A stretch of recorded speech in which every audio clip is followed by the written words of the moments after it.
All across this country, I meet children who are hungry, children who aren't properly cared for, children who are going to dilapidated schools. There was a school in South Carolina, and I know there's schools like this in Alabama because there's schools like this in Chicago and schools like this in New York.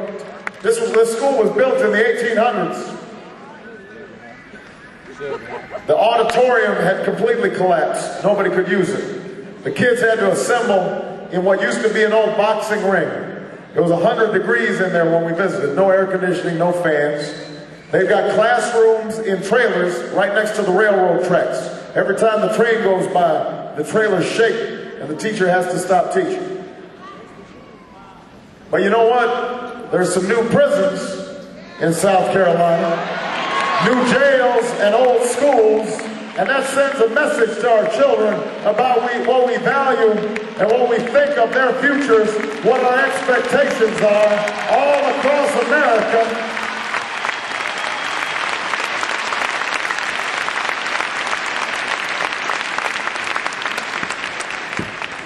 And all across America, I meet people, young and old, patriots all, who love their country. They are proud of their country. But they do wonder how we ever came to the point where we're known around the world for Abu Ghraib and for Guantanamo, and the fact that we're still having arguments about whether or not we engage in torture. These people love their country, but they want their cherished values and ideals restored. And so I know that the American people are dissatisfied with the status quo. And I know that we can do better. Yes, we can. I know we can go in a new direction. I can see a brighter future on the horizon. And I'm confident about my ability to lead this country towards that brighter future. But I can't do it by myself. No change happens just from the White House. I don't care who the president is. Change has to happen because the American people are ready for change. So I'm here today, Birmingham, to ask you, are you ready for change?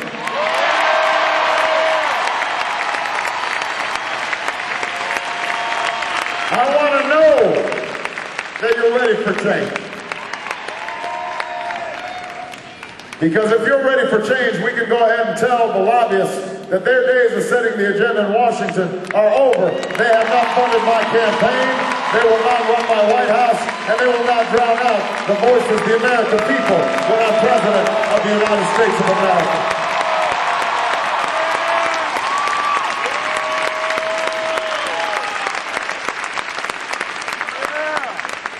If you are ready for change, then we can stop talking about the outrage of 47 million people without health insurance.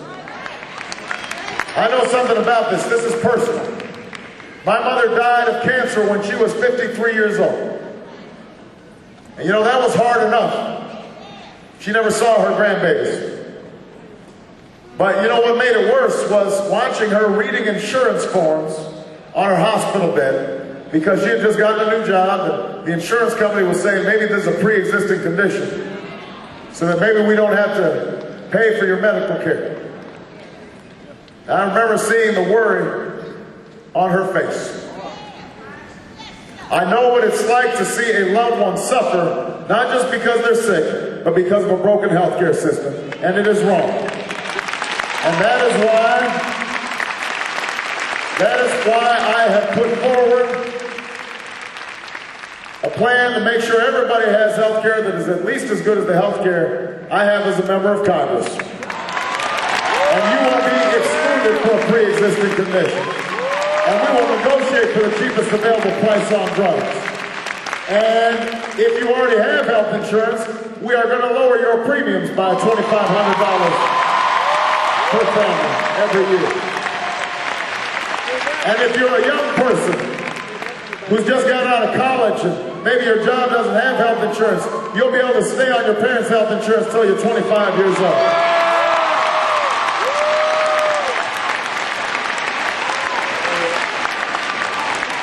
And we won't wait 20 years from now to do this. We won't wait 10 years from now to do this.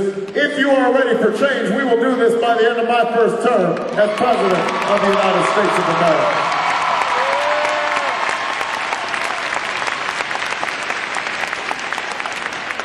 If you are ready for change, then we can have an economy that works for everybody, not just somebody. For working men and women in America.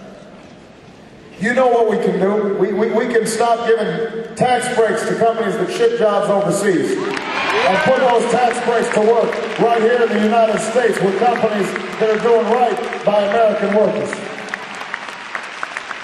We can start making sure that our trade agreements are fair and that they work not just for Wall Street but also for Main Street. So they've got labor standards and environmental standards so that U.S. workers aren't being undercut. And they've got safety standards so our children don't end up chewing on toys that have lead paint on them.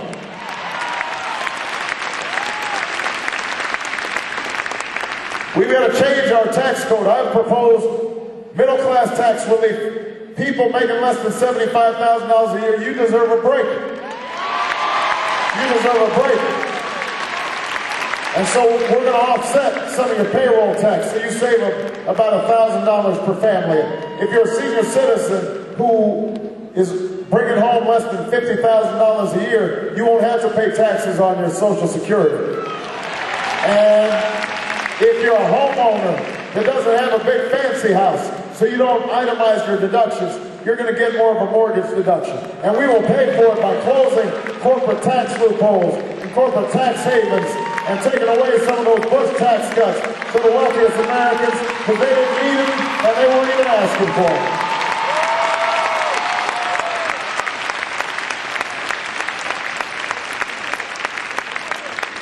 And I won't just raise the minimum wage every 10 years, I will raise it every year to keep pace with inflation, because if you work in this country, you should not be poor. At least not when I am President of the United States of America.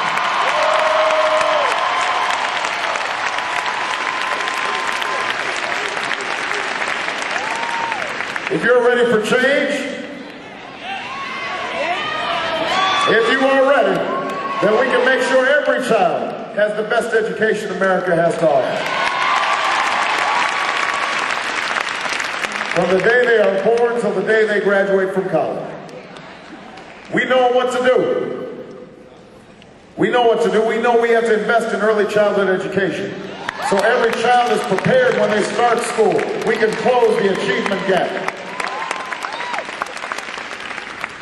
I won't just talk about how great teachers are. I will reward them for their greatness by giving them higher salaries and giving them more support.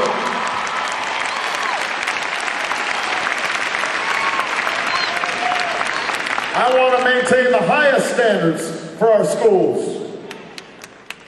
Because the truth is that we have to compete with China and India, and those kids are working hard. So we've got to have high standards, but our standards can't be measured just on what happens on a single standardized test, because I want our children also to learn art and music and science and social studies and history and poetry and all the things that make education truly worthwhile.